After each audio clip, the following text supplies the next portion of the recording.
Virgulino Ferreira, 1898 a 1938, foi uma figura de muitas facetas: amansador de cavalos, almocreve, artesão de couro, sanfoneiro, vaqueiro, estrategista, enfermeiro, costureiro, sacerdote do bando, cantor.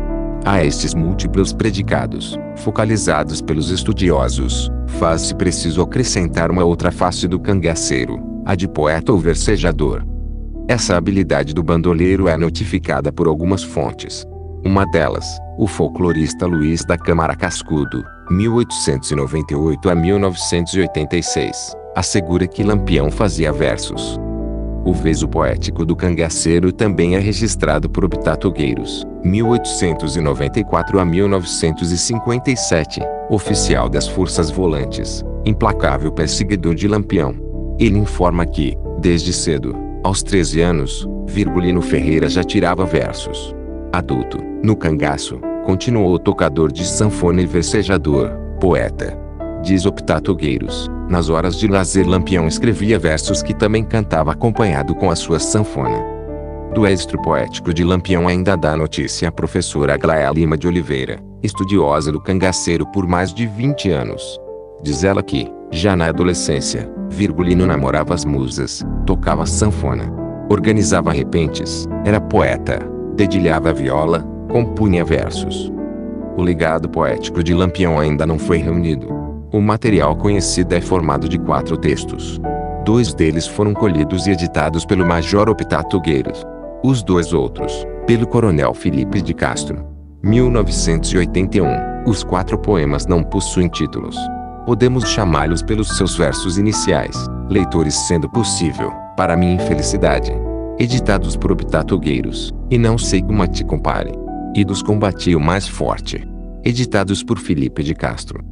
Consideremos o conteúdo de uma dessas poesias. Vejamos, mais de perto, o Estro do Cangaceiro. Para minha infelicidade. É uma autobiografia de Lampião em 9 estrofes de 6 versos. Nela, o bandoleiro fala da infância e adolescência, das primeiras ocupações, do primeiro amor, da sua condição atual, da sua coragem e habilidades, da expectativa da morte. O poema, nas 5 estrofes iniciais, narra a vida de Lampião antes do ingresso no cangaço. As 4 estrofes finais contrapõem um ontem luminoso à condição atual vivida pelo cangaceiro. Na primeira estrofe do poema, Lampião lastima a sua condição de cangaceiro, de fora da lei. Diz, para minha infelicidade, entrei nesta triste vida. O cangaço é, como se vê, infelicidade e tristeza, no dizer do cangaceiro.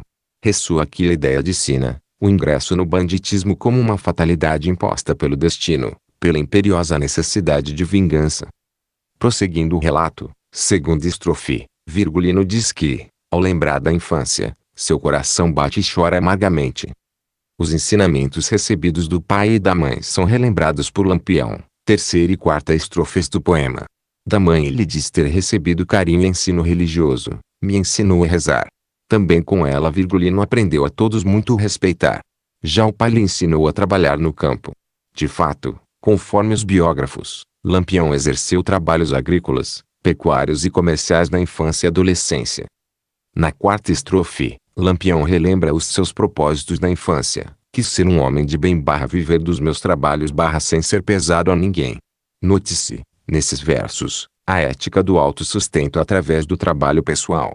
Ecoa nesse passo um traço da mentalidade sertaneja na qual Virgulino foi formado.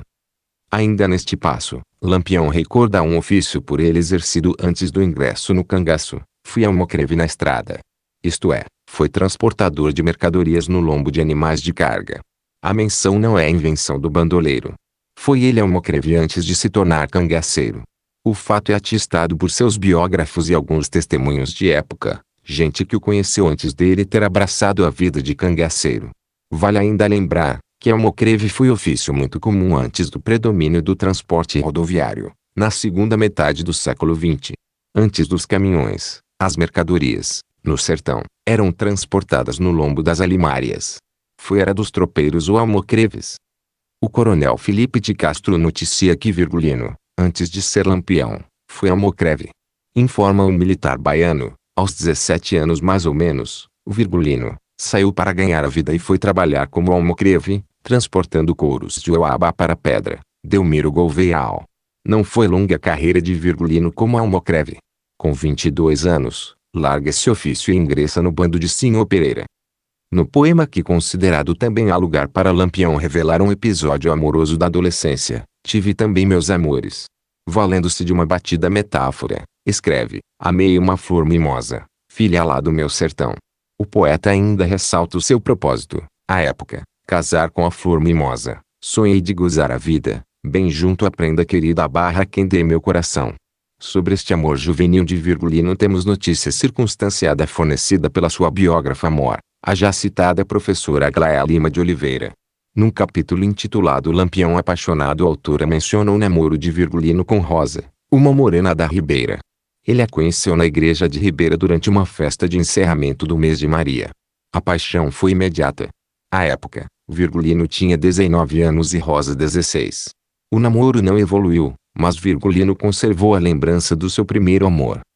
Depois de evocar esta fase feliz da sua vida, Lampião caracteriza a sua condição atual. Hoje sei que sou bandido, como todo mundo diz. E contrapõe o presente ao passado venturoso, porém já fui venturoso, passei meu tempo feliz. E, mais uma vez, recordo o carinho que recebeu no colo materno. A poesia continua, sétima estrofe, com Lampião fazendo um autoelogio como atirador e cantador. Meu rifle atira cantando, em compasso assustador. E continua, enquanto o rifle trabalha, minha voz longe se espalha, zombando do próprio horror. Esses versos aludem, creio eu, a uma prática de combate dos cangaceiros, o parrachachá, isto é, canto de insulto entoado pelos cangaceiros contra seus inimigos. Do parrachachá dá vivo testemunho o já citado Major Optato Gueiros. Revela o militar, evocando um dos seus combates contra o bando de Lampião. Rompeu-se o tiroteio, acompanhado dos clássicos nomes feios, cantigas e xistes de toda a espécie. Outro testemunho desse costume cangaceiro vem do coronel Felipe de Castro, já mencionado. Perfilando fora da lei, o perseguidor do cangaceiro relata que, durante os combates, Lampião não ficava calado. Gritava soltando palavras insultuosas aos soldados com adjetivos os mais devassos e nojentos, no que era seguido pelos seus cabras. O teor ofensivo dos parrachachás é evidente nesta evocação dos militares. A finalidade era humilhar o inimigo com ofensas morais.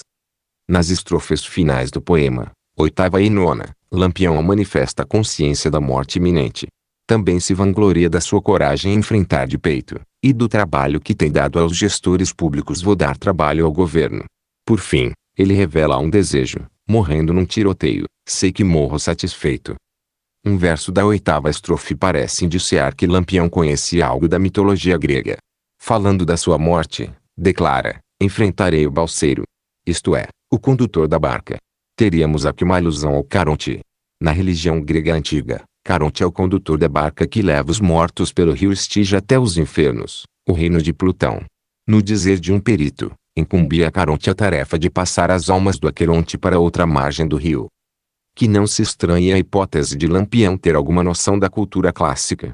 Sobre isso, vale lembrar que a mitologia greco-romana, ao lado da mitologia judaico-cristã, é uma das bases da cultura ocidental.